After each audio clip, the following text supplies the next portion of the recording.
Hey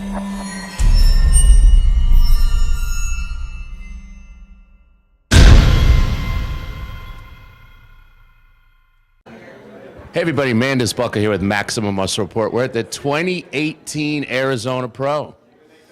No stranger to the center square. No stranger to winning the show. You won it last year. Yes. And the reigning Miss Olympia, one and only Cyd Gillon. Cyd, what is it about coming to this show before stepping on the Olympia stage now that is part of your routine? I think it's beneficial to me because I do so much and I have so much going on for me to be able to pull everything back in, focus in on bodybuilding in itself, and then get ready for the Olympia. So I attribute it to you don't run, so I ran track. I wouldn't go to a championship meet without having done a meet before. That's how you mess up. So you come into a show, you want to bring your best, of course. You know it's not going to be your absolute best because you don't want to be your best too early. Mm-hmm. So it's about really getting that practice and really working on the presence and the new things that you've changed and new physique that you're putting on the stage, new posing, new everything that you want to showcase well. So there's no practice like being on the actual stage. Right.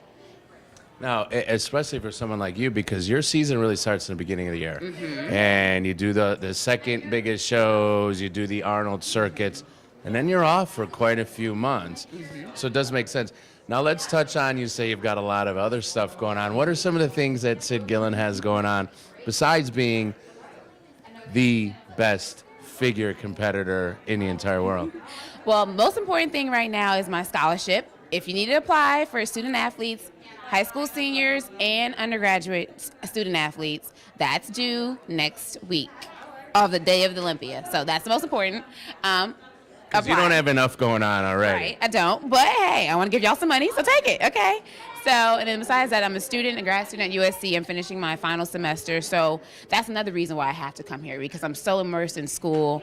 And this allows me to, like I said, get my feet back wet. Because when you take a 6-month break, that's a long time. For me, right, as an actual athlete that doesn't just do competitions, that's my base, I have to continue doing my sport year round. And so it helps get the kinks out and everything like that. But besides school, yeah, I'm running a couple businesses and just trying to make the world a better place. As if she doesn't have enough on her plate. And, you know, we talked earlier, you don't only do things, you do things at the highest level, period. Fortunate enough to actually know mom and dad. Mm-hmm. So I think I know where that actually comes from.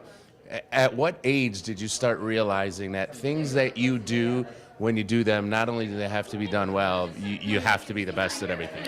I think it's been ingrained in me from a child, but more so not even with sports. My parents preached education all the time. You didn't see me bringing home B's or C's. That wasn't, it's an A or it's nothing. Like, figure it out. And so I figured it out. And then eventually that was just ingrained in me, to be your best, give your best. And they always said, just try hard. So if you don't get an A, it's okay as long as you gave 150%. But if you didn't give 150%, that's the problem.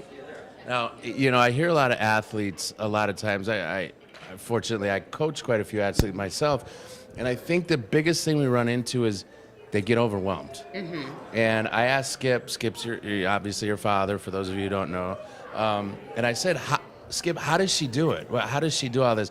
And he gave me the answer. I want to hear what it is that you think enables you to actually do all of these extracurricular activities and, as you say, real life things and compete at the highest level and win again and again. I think it's just a matter of practice. I've practiced this a lot. I've always had a lot going on from middle school all the way up. I've been competing since I was 14. So that was 9th grade all the way through now, and I'm about to be 26 next week on the day of the Olympia. But it's a matter of just planning. Planning. I plan everything. Now, there is a point where being a perfectionist and being borderline OCD can hinder you.